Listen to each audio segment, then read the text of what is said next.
이번 시간에는 우리 고급 필터의 개요에 대해서 같이 한번 살펴보도록 하겠습니다. 고급 필터다라고 하기 때문에 고급 필터는 자동 필터보다 좀 더 복잡한 그런 조건을 사용해서 여러 필드를 결합해서 조건을 지정할 수 있습니다. 그럼 일단 고급 필터가 뭔지 좀 보자고요. 실행하는 방법은 데이터에 정렬 및 필터에 들어가서 고급이라는 걸 클릭해주면 이제 고급 필터가 실행이 됩니다. 자, 지금처럼 이런 데이터가 있습니다. 이런 데이터가 있을 때 지금처럼 다음과 같은 데이터 목록 중에 총점이 180 이상인 레코드만 추출해서 A의 18번부터 그렇게 표시를 하래요. A의 18번 셀이 여기죠. 여기다가 이제 그 결과를 표시하라는 겁니다. 자, 우리가 고급 필터를 할 때는 지금처럼 이런 조건이 있죠. 이런 조건을 우리가 직접 작성을 해줘야 돼요. 그래서 이 조건을 제가 B의 15번 셀 여기다 작성할게요. 여기서 이제 제목은 총점에 대해서 이제 조건을 만들 겁니다. 해서 여기서 총점이 크거나 같다 180 해서 180 이상인 거 해서 이렇게 조건을 써주면 돼요. 이렇게 해서 이제 데이터 범위 잡아주고요. 그리고 데이터라는 메뉴에 우리 정렬 및 필터에 들어가면 고급이라고 여기 있습니다. 우리가 자동 필터 들어갈 때 일로 들어가죠. 근데 고급이라고 따로 있어요. 그래서 고급이라는 거 눌러주면 됩니다. 눌러주게 되면 내가 처음에 여기 데이터 범위를 잡고 들어왔기 때문에 이곳에 목록 범위에 자동으로 이렇게 셀 주소가 나타나요. 그때는 이 데이터만 목록 범위로 사용을 해야죠. 그래서 지금처럼 이렇게 절대값으로 절대참조로 해서 주소가 이렇게 입력이 돼요. 그리고 여기 맨 위에 보니까 결과하고 써져 있죠. 결과를 현재 위치에다가 보여줄까 다른 장소에 복사할래 그거를 내가 선택을 할 수 있어요. 그래서 총점 180점 이상인 거를 현재 데이터에도 표시할 수 있지만 지금 문제처럼 A의 18셀부터 시작해서 표시되게 해라. 요 아래쪽에다가 이제 데이터, 이 조건에 만족하는 데이터를 밑에다가 이제 표시하라고 그렇게도 지정할 수 있습니다. 그 다음에 목록 범위라는 거는 이제 데이터 얘기하는 거예요. 이 전체 데이터를 얘기하는 거고요. 그 다음에 그 밑에 보니까 조건 범위라고 있죠. 조건을 내가 지금 여기다 작성했잖아요. 그래서 이 조건 범위라는 거 클릭을 해주고 이 두 개를 범위를 잡아주면 됩니다. 그럼 조건도 무조건 여기다 작성한 거 요거를 사용해야죠. 그래서 이때도 전부 다 지금처럼 시트 이름과 셀 주소가 이렇게 절대값 주소로 이렇게 들어가요. 그리고 나는 지금 결과값을 A의 18셀부터 표시할 거죠. 그래서 다른 장소에다 결과 복사할 거야 라고 요거 선택해 주고요. 복사 위치는 A의 18번 셀입니다 라고 이렇게 찍어주면 됩니다. 그리고 그 밑에 보니까 이제 동일한 레코드 하나만 표시해라 라는 것도 있어요. 만약에 이 조건에 만족하는 거 총점이 180점 이상인 사람들의 만약에 내가 소속 부서를 보고 싶다라고 했을 때 소속 부서가 똑같은 것도 여러 개 있잖아요. 그죠? 그때 이제 내가 동일한 레코드 하나만 표시해라 그러면은 진짜로 한 개씩만 그렇게 표시가 돼요. 자, 그리고 나서 이제 확인 버튼이요. 확인 버튼 누르게 되면 지금처럼 총점이 180점 이상인 사람들의 데이터가 이렇게 나타납니다. 해서 자동 필터랑 고급 필터랑 비교해 보면 자동 필터는 무조건 원본 데이터가 있던 곳에 이제 필터가 돼서 나타나죠. 그래서 원본이랑 비교를 못 한다 그랬어요. 근데 고급 필터는 지금처럼 이렇게 다른 장소에도 복사를 할 수 있어요. 그래서 원본 데이터랑 지금 얘랑 서로 비교해서 우리가 볼 수 있죠. 그리고 이런 조건 같은 것도 우리가 직접 사용자가 직접 작성을 하기 때문에 여러 가지 조건을 우리가 섞어서 사용할 수도 있습니다. 근데 자동 필터에서는 여기다가 조건 걸고 여기다가 조건을 걸면 이 두 개는 무조건 AND로 묶인다 그랬어요. 근데 고급 필터에서는 AND 조건, OR 조건 여러 개 해서 우리가 이런 식으로 조건을 작성해서 만들어서 사용하면 됩니다. 그리고 지금처럼 뭐 총점 180점 이상인 사람들의 전체 데이터가 나왔지만 내가 총점 180점 이상인 사람들의 이름하고 소속 부서만 보여달라. 그렇게 해서도 특정 필드만 그렇게 추출도 할 수 있어요.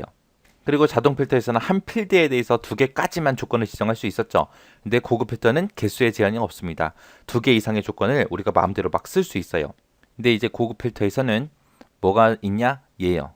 우리가 직접 조건을 만들어서 써야 된다. 그 얘기는 우리가 조건을 작성하는 방법을 알아야 된다라는 얘기겠죠. 근데 그렇게 복잡하진 않습니다. 만약에 총점 180점 이상인 사람들의 데이터를 표시를 하는데 지금처럼 이렇게 다른 곳에다가 표시를 안 하고 원본 데이터에 그대로 표시도 할 수 있어요. 그때 이제 내가 전체 데이터를 보겠다라고 했을 때는 우리가 데이터라는 메뉴에 들어가서 정렬 및 필터에 들어가서 여기 보면 이제 지우기라고 있죠. 얘를 선택을 해줘야 원본 데이터가 다 나타납니다. 이런 게 이제 고급 필터예요. 그러면 해당 내용 좀 보도록 할게요. 지금 여기 보니까 고급 필터는 다양한 조건을 우리가 지정할 수 있다 그랬어요. 그래서 AND가 됐든 OR가 됐든 그렇게 결합해서 우리가 조건을 만들어야 돼요. 그 조건을 누가 만든다? 사용자가 직접 만들어야 되더라. 해서 그 조건에 만족하는 데이터를 원본 데이터에도 우리가 추출을 할 수 있고 그리고 다른 위치에도 우리가 표시할 수 있다라고 했습니다. 그리고 특정 열만 내가 보고 싶은 것만 그렇게 뽑아서도 우리가 볼 수 있다라고 했어요. 자동 필터에서는 한 필드에서 자동 필터에서는 한 필드에서 두 개까지만 조건을 우리가 지정할 수 있지만 고급 필터 같은 경우에는 이제 두 개 이상의 조건을 내 마음대로 만들어서 지정할 수 있습니다. 그 두 개의 필드에 대해서도 AND가 됐든 OR가 됐든 이런 조건을 내가 마음대로 추출할 수 있다 그랬어요. 고급 필터를 사용하기 위해서는 가장 먼저 우리가 뭘 해야 된다? 조건을 직접 입력을 해줘야 되더라. 조건을 입력해야 되니까 조건을 입력하는 방법을 우리가 알아야 된다라는 얘기예요. 그리고 추출된 결과를 만약에 원본 데이터에 그대로 표시했다라고 했을 때 그때 원래대로 모두 다 표시하려면 데이터라는 메뉴에 정렬 및 필터에 들어가서 지우기를 선택을 해줘야 된다라고 했습니다. 이런 게 이제 고급 필터의 특징이요. 요 특징 정확하게 여러분들이 잘 기억하시고 지나가시기 바랍니다. 자, 고급 필터에서는 조건을 지정할 때 우리가 첫 행에는 무조건 원본 데이터 목록 있죠? 그 목록에 필드명 있죠? 제목. 그 제목을 꼭 입력을 해줘야 돼요. 그리고 그 아래에다가 우리가 조건을 써주면 됩니다. 그때 이제 제목 말고 이제 조건을 그 아래줄에 쓴다 그랬죠? 그때 그 조건을 같은 행에다가 입력을 하냐, 다른 행에다가 입력을 하냐에 따라서 이제 조건이 달라져요. 같은 행에다가 입력을 하게 되면 얘는 전부 다 AND 조건으로 다 묶이고요. 그 다음에 내가 다른 행에다가 입력을 했다라고 했을 때는 전부 다 OR 조건으로 다 묶입니다. 우리가 이런 조건 같은 걸 지정할 때 이제 이런 거 물음표가 됐든 별표가 됐든 이런 맞는 문자도 우리가 전부 다 사용할 수 있어요. 그리고 고급 필터에서 조건으로 이제 수식이 아닌 텍스트 값을 서로 비교할 때 등호를 만약에 사용할 때는 지금처럼 이런 형식으로 입력을 해줘야 돼요. 만약에 내가 조건을 사람 이름을 지정해주고 조건을 이렇게 작성했어요. 그럼 얘의 뜻이 뭐냐면은 사람 이름들 중에서 두 글자인 거 찾아라. 두 글자인 거 찾는데 이제 0으로 끝나는 거 찾아라. 그거예요. 그래서 얘는 사람 이름이 두 글자인 것 중에 0으로 끝나는 걸 찾아줍니다. 그래서 뭐 김영, 이영, 박영 해서 이렇게 두 글자짜리인 것만 찾을 때 지금처럼 조건을 이렇게 쓰면 되고요. 만약에 내가 조건을 쓸 때 는을 안 쓰고 만약에 물음표하고 0하고 이렇게 두 개만 썼어요. 두 개만 쓰게 되면 사람들 이름들 중에서 글자 수에 상관없이 두 번째 자리에 0이라고 써져 있는 것들을 모두 다 찾아줍니다. 그래서 김영도 물론 찾아주지만 김영민도 찾아주고요.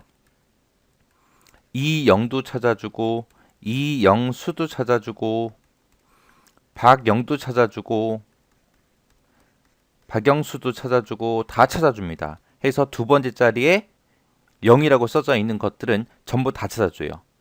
해서 결과가 이렇게 서로 다르게 나옵니다. 그래서 이런 등호를 이렇게 사용할 때가 있어요. 그래서 요런 형식으로 입력한다라는 거 잘 기억하고 계셔야 됩니다. 그러면 이제 AND 조건, OR 조건 작성하는 것 좀 보자고요. 자, AND 조건으로 내가 전부 다 지정을 하겠다라고 했을 때 그 조건들을 입력할 때 모두 다 같은 행에다가 입력을 해야 그게 AND 조건으로 다 묶여요. 그게 무슨 말이냐면은 첫 번째 행에는 무조건 필드에 제목이 온다 그랬죠. 그래서 소속 부서에다가 영어에다가 내가 조건을 걸겠다 그 얘기예요. 조건을 걸긴 거는데 소속 부서는 개발 부서인 거 찾고요. 영어는 100점인 거 찾겠다라는 얘기예요. 그래서 이거를 읽어주면 소속 부서가 개발 부서이고 영어 점수가 100점인 사원을 찾아라 그런 뜻입니다. 그래서 이 두 개의 조건이 전부 다 AND로 묶여요. 이게 같은 행에다가 조건을 썼잖아요. 제목 말고요. 제목은 원래 같은 행에를 쓰는 거고 이런 조건 같은 것들을 쓸 때 이제 같은 행에 썼냐 그거 이제 따지는 거예요. 그 다음에 두 번째 거 보니까 총점하고 총점이죠. 이렇게 하나의 필드에 대해서도 여러 개의 조건을 쓸 수 있습니다. 그때도 지금 얘네들이 같은 행에 이렇게 작성이 됐죠. 그래서 총점이 180 이상이고 190 이하인 사원을 찾아라 그 뜻입니다. 그 다음에 세 번째 거 보니까 소속 부서 영어 총점하고 이 세 가지의 이제 조건을 주겠다라는 거예요. 근데 그 조건들을 전부 다 같은 행에다가 다 썼습니다. 그래서 이 세 개의 조건을 만족하는 걸 다 찾아라 그 뜻이에요. 그래서 소속 부서가 개발부이고 영어 점수가 100점이고 총점이 190 이상인 사람을 찾아라 그 뜻입니다. 그 다음에 이제 네 번째 거 보니까 이름, 영어, 총점하고 요 세 가지 필드에 대해서 조건을 걸겠다는 건데 그 조건들을 전부 다 같은 행에다가 다 썼습니다. 그래서 이름이 김으로 시작하고 영어 점수가 100점이고 총점이 190 이상인 사람을 찾아라 라고 그렇게 작성이 된 거예요. 그래서 여기서는 꼭 기억하셔야 되는 게 AND 조건으로 우리가 묶을 때는 반드시 조건을, 제목 말고요. 제목은 무조건 같은 행에다 쓰는 거고, 조건을 작성할 때 조건을 모두 같은 행에다가 입력하면 되더라. 그게 AND다. 같은 행은 AND요. 그 다음에 이제 우화 조건이요. 우화 조건으로 지정할 때는 제목은 무조건 같은 행에다 쓰는 거 맞고요. 조건을 모두 다른 행에다가 입력해주면 그게 우화 조건입니다. 그래서 같은 행에 쓰냐 다른 행에 쓰냐에 따라서 AND다 우화다 그렇게 나눠지는 거예요. 지금 여기 1번에 보니까 소속 부서라는 곳에다가 조건을 걸 거예요. 조건을 거는데 개발부, 영업부, 총무부하고 서로 이렇게 다른 행에다가 다 썼잖아요.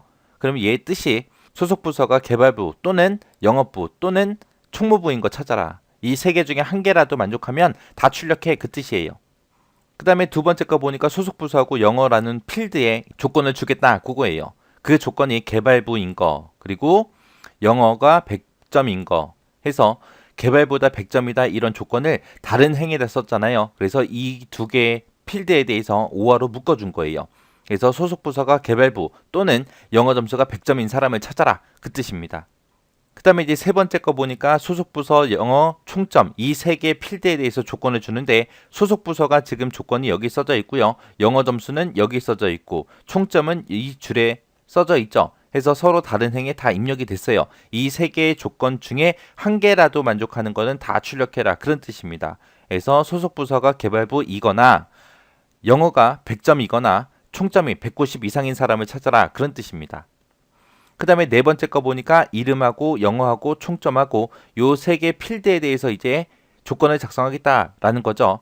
이름은 조건이 지금 여기에 써져 있고요. 영어는 지금 여기에 써져 있고 총점은 지금 여기에 써져 있죠. 해서 서로 다른 행에 다 입력이 됐습니다. 이 세 개의 조건에 대해서 전부 다 이제 5화로 묶어준 거예요. 그래서 이름이 박한우로 시작하는 세 글자 이상이거나 영어가 100점이거나 총점이 190 이상인 사람을 찾아라 라는 그런 뜻으로 사용된 겁니다. 이렇게 해서 다른 행에다가 입력하게 되면 5화 조건으로 묶인다라는 거 잘 기억하셔야 돼요. 같은 행에 쓰면 AND, 서로 다른 행에 쓰면 5화요. 그 다음에 이제 AND랑 우화랑 같이 섞어서 쓴 거. AND 조건으로 묶을 때는 우리가 같은 행에 쓴다 그랬어요. 같은 행에 쓰는 거고 우화 조건은 서로 다른 행에다가 그렇게 입력하면 된다 그랬어요. 지금 1번에 보니까 소속 부서다 총점이다 하고 제목이 써져 있죠. 그러면 이 두 개의 필드에 대해서 이제 조건을 거는데 지금 조건이 여기도 작성됐고 여기도 작성됐어요. 얘하고 얘는 지금 같은 행에 있죠. 그래서 요 두 개의 조건에 만족해야 돼요. 이거는 지금 AND로 묶인 거고 그리고 그 밑에 거 보니까 영업보다 180 이상이다. 이것도 지금 같은 행에 작성이 돼 있죠. 이 두 개의 조건은 AND로 묶인 겁니다. 근데 얘나 둘 중에 하나만 만족하면 돼요. 그래서 얘랑 얘랑은 서로 다른 행에 있기 때문에 얘는 전부 다 5화로 묶인 거예요. 그래서 얘의 뜻이 뭐가 되냐? 소속 부서가 개발부이고 총점이 190 이상이거나 소속 부서가 영업부이고 총점이 180 이상인 사람을 찾아라. 그런 뜻이에요.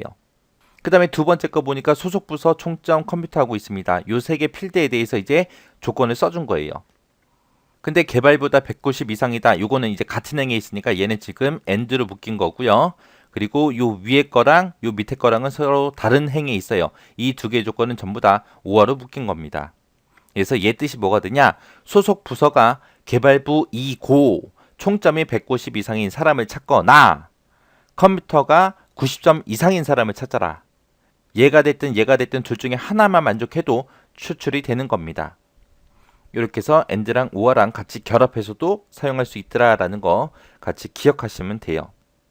자, 이렇게 해서 고급 필터 기본 조건 지정하는 방법이요. AND는 같은 행, 우화는 다른 행이다. 그것만 잘 기억하세요. 그리고 AND랑 우화랑 지금처럼 섞어서 쓸 수 있다. 잘 기억하세요. 지금처럼 이렇게 시험 문제에서 이 조건을 주고 이거의 뜻이 뭐냐? 그리고 물어봐요. 그럼 지금처럼 1번이다, 2번이다, 3번이다, 4번이다 그러고 4개 써놓겠죠. 요 예제들 충분히 이해하고 지나가시기 바랍니다. 자, 여기서 이제 고급 조건을 지정한다라고 하게 되면 얘가 뭐냐면은 우리가 그냥 연산자, 부등호만 가지고 우리가 뭔가 데이터를 찾을 수 있는 게 아니고요. 함수가 됐던 우리가 식이 됐던 그런 계산 값을 고급 필터 조건으로 사용하는 걸 보고 우리가 고급 조건이라고 그렇게 불러요. 해서 여기서는 이제 조건을 지정할 때 함수가 됐든 식이 됐든 그런 걸로 우리 작성하는 걸 보고 얘기한다라고 그렇게 기억하시면 됩니다. 여기서 이제 여러분들이 하나 기억하셔야 될 게 조건을 지정할 때 조건을 쓰잖아요. 그죠? 그 첫 행에는 우리가 필드명을 쓴다 그랬어요. 어떤 필드에다가 이제 조건을 줄지 그 필드명을 쓴다 그랬는데 그때 원본 데이터에 있는 그 필드명 있죠? 그거랑 서로 다른 필드명을 입력하거나 생략을 해야 돼요. 필드 제목 쓰는 것만 좀 바뀐 거예요. 필드 제목 쓸 때는 다른 필드명을 입력하거나 생략을 한다. 요거 꼭 기억하셔야 됩니다. 그럼 이제 엑셀을 통해서 한번 보고 계속 내용 보도록 하겠습니다. 자, 지금처럼 이런 엑셀 데이터가 있어요. 자, 문제를 보니까 매출 수량이 그랬습니다. 매출 수량 보니까 지금 매출 수량이 여기 있죠. 이 매출 수량이 평균 매출 수량보다 크거나 같은 그런 레코드만 A의 14번 요 셀부터 시작해서 출력을 하라고 그렇게 나왔습니다. 근데 매출 수량은 우리가 가지고 있지만 평균 매출 수량은 있어요, 없어? 없어요. 없으니까 조건을 작성할 때 평균 구하는 에버리지라는 함수랑 같이 써야 돼요. 이제 조건에다가 이제 평균 구하는 그 에버리지라는 함수를 쓰게 되면 이 고급 필터가 실행이 될 때 그 조건을 서로 비교할 때 가상의 필드를 만들어요. 지가 알아서. 만들어서 지가 알아서 이 매출 수량과 서로 비교를 합니다. 그래서 여기 있던 매출 수량에는 제목 있죠. 그거랑 똑같은 제목을 쓰면 안 돼요. 가상의 필드 제목을 우리가 따로 정해줘야 되거든요. 그래서 생략을 하거나 아니면은 다른 제목을 써서 조건을 작성해야 됩니다. 그럼 조건을 지금 여기다가 작성해서 요거 한번 문제 한번 풀어볼게요. 자, 지금 여기서는 평균 매출 수량보다 크거나 같은 거 찾는 거죠. 그래서 제목을 그냥 제가 평균 매출 수량이라고 그렇게 작성을 할게요. 그리고 그 밑에다 이제 조건을 쓰면 되죠. 자, 일단 조건을 작성할 때 이제 에버리지라는 함수를 쓸 거니까 는이라고 써야죠. 그리고 에버리지, AVR, 하고 에버리지 써주고요. 매출 수량의 평균 먼저 구할게요. 매출 수량의 평균 구해라 라고 이렇게 해주고 여기다가 이제 F4번 눌러서 달러를 전부 다 붙여줘야 됩니다. 얘가 배열 함수랑 비슷하다라고 생각하시면 돼요. 지금 여기다가 이제 달러를 붙여준 이유는 무조건 평균을 구할 때는 여기서만 구해야죠. 여기서만 딱 평균을 구해서 첫 번째 데이터부터 시작해서 평균 이상이야, 평균 이상이야, 평균 이상이야, 평균 이상이야, 그리고 마지막 데이터까지 다 물어봐야 돼요. 그래서 지금처럼 평균 구하거나 아니면 뭔가 함수식을 쓸 때는 지금처럼 전부 다 달러를 붙여줘야 된다라는 거 기억을 하셔야 됩니다. 자, 그렇게 하고 엔터 치면 이제 평균이 나오겠죠. 자, 이렇게 해서 평균이 나왔고요. 지금 이 평균보다 크거나 같은 거 찾는 거잖아요. 이 평균보다 크거나 같냐? 뭐가? 첫 번째 있는 이 매출 수량부터 비교해라 라고 그렇게 찍어주면 돼요. 자, 뒤에다 이제 평균 구했고요. 이 평균 이상인 거 찾아. 뭐랑 비교할 거예요? 매출 수량이랑 비교해야죠. 그때 이제 매출 수량의 첫 번째 데이터를 찍어주고 이렇게 식을 쓰게 되면 지가 알아서 여기다가 가상의 필드를 만들어요. 그때 가상의 필드의 제목은 평균 매출 수량이라고 지가 알아서 만들 거고요. 우리 눈에는 안 보여요. 눈에 보이지 않지만 여기다가 이 제목으로 해서 만들 거고 이제 평균을 실제로 구해서 이 매출 수량 첫 번째 칸부터 시작해서 마지막 칸까지 전부 다 비교를 싹 다 할 거예요. 비교를 해서 이제 참이라고 나오는 거, true라고 나오는 것만 이제 우리 결값을 여기다 이제 표시를 해줄 겁니다. 자, 이렇게 해서 식 써주면 돼요. 여기서 앞에다가 이렇게 D4부터 시작해서 평균 이상인 거 구해 라고 그렇게 써준 거. D4부터 시작해서 전부 다 하나하나 다 비교를 해야죠. 그래서 여기서는 달러를 붙이지 않습니다. 얘는 달러 안 붙이고요. 평균 구한 것만 달러 이렇게 붙여주면 돼요. 자, 그렇게 해놓고 엔터를 치게 되면 true라고 나와요. 여기에 true다 false다 해서 이제 결값이 나올 텐데 여기서 나오는 true다 false다 그거는 신경 쓰지 않아도 됩니다. 자, 그럼 이제 고급 필터 한번 들어가 볼게요. 전체 데이터 범위 잡아주고 데이터라는 메뉴에 들어가서요. 정렬 필터에 고급하고 눌러서 들어가면 되겠죠. 자, 고급이라는 거 눌러주고 그럼 내가 처음에 데이터 범위를 잡고 들어왔기 때문에 이 목록 범위 자동으로 이렇게 잡히겠죠. 그리고 나는 결과값을 다른 장소에 복사할 거예요. 그래서 다른 장소 복사라는 거 클릭을 해주고요. 그 다음에 그 밑에 보니까 조건 범위 하고 있습니다. 조건은 내가 지금 여기다 썼죠. 요 두 개 범위 잡아주고요. 복사 위치는 A의 14번부터 시작해서 표시해주세요 라고 써주고 확인 버튼만 눌러주면 됩니다. 그러면 지금처럼 평균 이상인 것들만 이렇게 4개 데이터가 있다 그리고 나온 거예요. 이런 식으로 해주면 된다라고 잘 기억하세요. 여기에 true가 나오든 false가 나오든 상관없어요. 신경 쓰지 말고 그냥 요 식만 잘 작성하면 됩니다. D4번부터 비교해라. 뭘 비교해? 이 평균 구한 거 이상인 거, 평균 이상인 거를 비교해서 구해달라라고 조건을 이렇게 작성한 겁니다. 자, 그럼 이제 해당 내용 좀 보자고요. 해서 함수가 됐든 식이 됐든 이런 계산값을 가지고 우리가 고급 필터 찾을 조건으로 그렇게 지정하는 게 우리 고급 조건 지정하는 방법이고요. 조건을 내가 작성할 때 첫 행에는 제목을 써야죠. 그거는 이제 원본 데이터 필드명과 다른 필드명을 입력을 해야 된다. 아니면 생략을 해야 된다. 요거 꼭 기억하셔야 돼요. 그리고 내가 함수가 됐든 식이 됐든 그런 거를 사용해서 조건을 입력하게 되면 그 셀에는 true가 됐든 false가 됐든 나타나더라. 얘가 나오든 신경 쓸 필요 없어요. 이렇게 식을 작성해서 우리가 조건을 작성해도 우리가 기본 조건 방법에서 사용했던 and나 or 조건 쓰는 거 있었죠. 같은 행에 쓰냐 다른 행에 쓰냐에 대해서 and or로 된다 그랬어요. 그대로 그거랑 똑같이 입력해 주면 돼요. 대신에 부등호 대신 함수나 식을 썼다는 거 그것만 바뀐 거지 and or 조건 쓰는 거는 똑같습니다. 자, 이런 게 이제 고급 필터에서 고급 조건 지정하는 방법이다라고 그렇게 기억하시고 지나가시면 됩니다.